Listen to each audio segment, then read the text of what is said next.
যে ৬টি গুণ থাকলে আপনি সম্মানিত হবেন। নাম্বার ১, যে কোনো পরিস্থিতিতে ভেতরে ভেতরে রেগে গেলেও নিজেকে সংযত ও শান্ত রাখার চেষ্টা করুন। আপনি যদি হঠাৎ করে রেগে গিয়ে সবকিছু ওলটপালট করে দেন, তাহলে সবার মনে আপনার ব্যাপারে নেগেটিভ আইডিয়া জন্ম নেবে। এতে করে আপনি আপনার সম্মান হারাতে পারেন।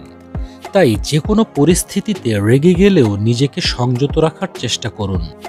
নাম্বার ২, নিজে নিজেই সব জায়গায় বেশি বেশি কথা বলতে যাবেন না।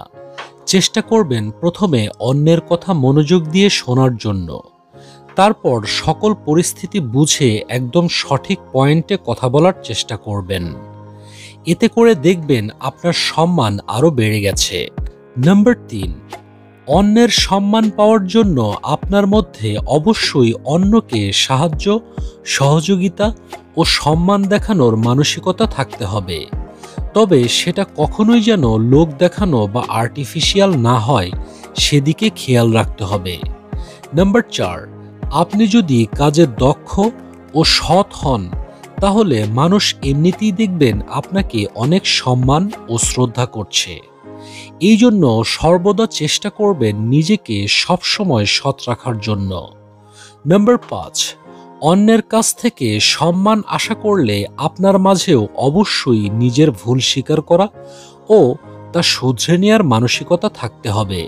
নাম্বার ৬, নিজের প্রতি কখনোই কনফিডেন্স বা আত্মবিশ্বাস হারাবেন না। কোনো কাজে হঠাৎ করে ভুল হয়ে গেলেও তার জন্য হতাশ না হয়ে খুব আত্মবিশ্বাসের সঙ্গে দ্রুত তার সমাধান করার চেষ্টা করুন।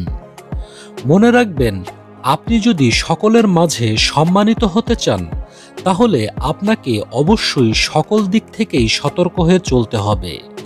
আকর্ষণীয় ব্যক্তিত্ব, দক্ষতা, সৎ মানসিকতা ও দায়িত্বপরায়ণ মানুষকে সমাজের সবাই সম্মান করে।